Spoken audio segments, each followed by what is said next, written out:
First of all, welcome to all of you in our today's online lecture. Savitribai Phule Shikshan Prasarak Mandal organize Renuka junior college Satara परिसर Aurangabad. Myself Ashwini Fasate, subject Library and Information Science. Lecture number 4. In our today's lecture, we are getting to take information about library and society. विद्यार्थी मित्रांनो, मागील तासिकेमध्ये आपण ग्रंथालयाचा स्वातंत्र्योत्तर कालखंडानंतर उदय, उगम व विकास तसेच इतिहास पाहिला. तर आजच्या तासिकेमध्ये आपण प्रकरण क्रमांक 1 ग्रंथालय व समाज यातील महाराष्ट्रातील सार्वजनिक ग्रंथालयांचा इतिहास याविषयी माहिती मिळवणार आहोत. विद्यार्थी मित्रांनो, महाराष्ट्राला पूर्वी बॉम्बे रेसिडेन्सी व त्यानंतर बॉम्बे प्रॉव्हिन्स असे म्हटले जात असे. ईस्ट इंडिया कंपनीने मुंबई येथे सार्वजनिक ग्रंथालय स्थापन केले. यानंतर 1804 रॉयल एशियाटिक सोसायटीने मुंबईमध्ये ग्रंथालयाची स्थापना केली. The Asiatic society of Bombay या संस्थेचा उदय लिटररी सोसायटी ऑफ बॉम्बे या संस्थेच्या माध्यमातून झाला. लिटररी सोसायटी ऑफ बॉम्बे ही संस्था इंग्लंड आणि आयर्लंड येथील रॉयल एशियाटिक सोसायटी या संस्थेशी संलग्न होती.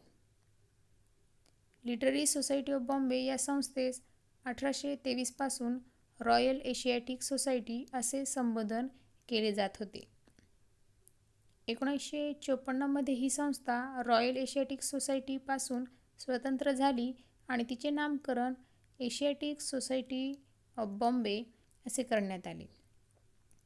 यानंतर इसवी सन 2002 या संस्थेने नवीन नामकरण केले गेले, ते म्हणजे the Asiatic society of Mumbai असे या संस्थेचे नाव बदलण्यात आले. महाराष्ट्रामध्ये सार्वजनिक ग्रंथालयाच्या चळवळीत द एशियाटिक सोसायटी ऑफ मुंबईची या संस्थेचे योगदान हे महत्त्वपूर्ण मानले जाते.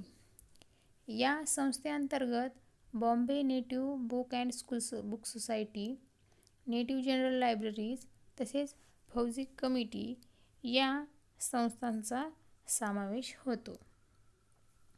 यानंतर पाहूयात सार्वजनिक ग्रंथालय कायद्याची पार्श्वभूमी. विद्यार्थी मित्रांनो, सुसंस्कृत नागरिक लोकशाहीच्या समाजव्यवस्थेचा पाया समजला जातो.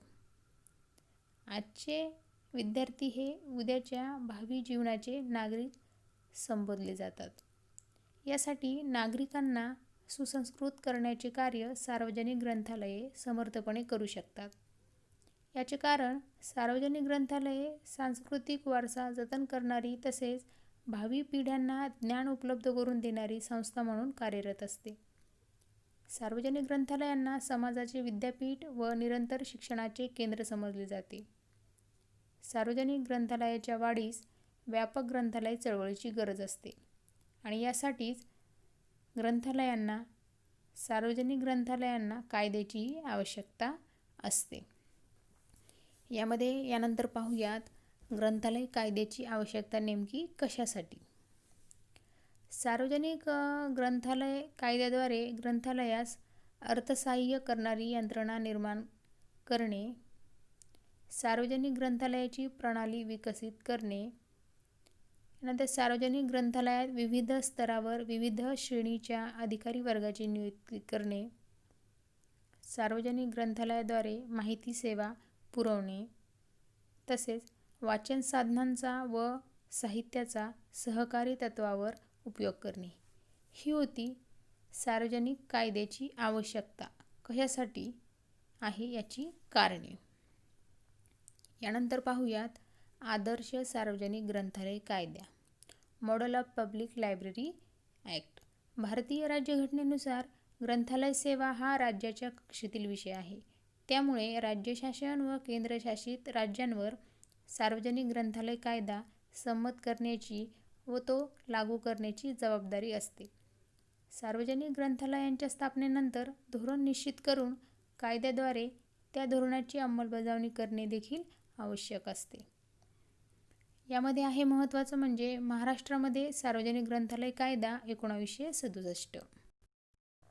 महाराष्ट्र सार्वजनिक ग्रंथालय कायदा 1967 अंतर्गत महाराष्ट्र सरकारने सार्वजनिक ग्रंथालय चळवळीतील मागण्या लक्षात घेऊन महाराष्ट्रामध्ये पब्लिक लायब्ररी बिल सादर केले.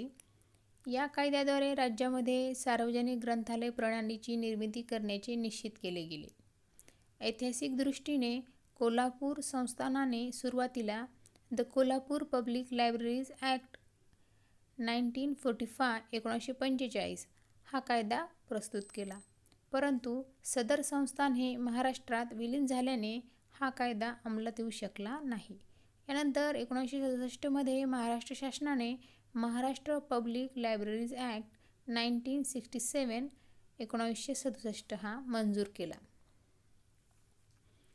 यानंतर पाहूयात या कायद्याची ठळक वैशिष्ट्ये, म्हणजेच महाराष्ट्र सार्वजनिक ग्रंथालय कायदा 1967 ची ठळक वैशिष्ट्ये कोणती. यामध्ये नंबर 1 आहे ध्येय. महाराष्ट्र राज्यामध्ये सार्वजनिक ग्रंथालयाची स्थापना, देखभाल, संघटन आणि विकास करणे हे या कायद्याचे प्रमुख ध्येय मानले जाते. नंतर नंबर 2 आहे राज्य ग्रंथालय मंडळ.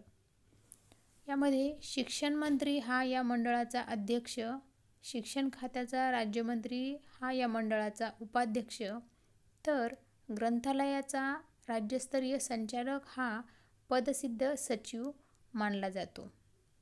हे आहेत या राज्य ग्रंथालय मंडळाचे अधिकारी. हे मंडळ महाराष्ट्रात सार्वजनिक ग्रंथालय चळवळीचा प्रसार होण्याकरिता धोरण ठरवते व कायद्याची अंमलबजावणी करते. यापुढील वैशिष्ट्य म्हणजे ग्रंथालय संचालनालय आणि संचालक. या कायद्यातील तरतुदीची अंमलबजावणी करण्यासाठी राज्यस्तरीय ग्रंथालय संचालक नियुक्त केला जावा. या संचालनालयाचे मुख्यालय हे मुंबई येथे असेल. ग्रंथालय संचालनालयाचा प्रमुख हा सार्वजनिक ग्रंथालयाचा संचालक असेल. ही वैशिष्ट्ये आहेत. त्यानंतरचं पुढे पाहूयात. पुढील मुद्दा म्हणजे ग्रंथालय संचालनालयाची प्रमुख कार्य कोणती. यामध्ये सर्वप्रथम पहिलं कार्य आहे सार्वजनिक ग्रंथालयांची विविध स्तरावर राज्यात स्थापना करणे.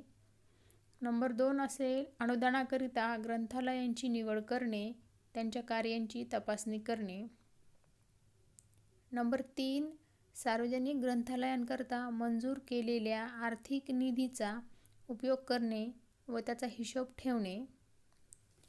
नंबर 4चं कार्य असणार आहे महाराष्ट्रात प्रकाशित झालेल्या ग्रंथांची सूची तयार करणे, म्हणजेच यादी तयार करणे.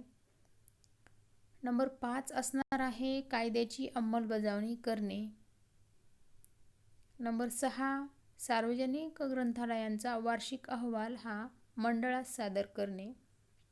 आणि 7 नंबरचं कार्य म्हणजे ग्रंथालय प्रशिक्षण वर्ग आयोजित करणे. ही झाली ग्रंथालय संचालनालयाची प्रमुख कार्य. अशा प्रकारे आज आपण ग्रंथालय व समाज या घटकामधील महत्त्वाच्या उपघटकांचा अभ्यास केला. यानंतरच्या पुढील तासिकेमध्ये आपण पाहणार आहोत ग्रंथालय संघटना. ग्रंथालय संघटना म्हणजे नेमके काय, त्याची कायदे कार्य कोणती, वैशिष्ट्य कोणती, हा कायदा कसा अंमलात आणला गेला याविषयी माहिती मिळवणार आहोत. कोविड-19चा संसर्ग टाळण्यासाठी घरी राहा, सुरक्षित राहा व नियमित अभ्यास करत राहा. Thank you all of you.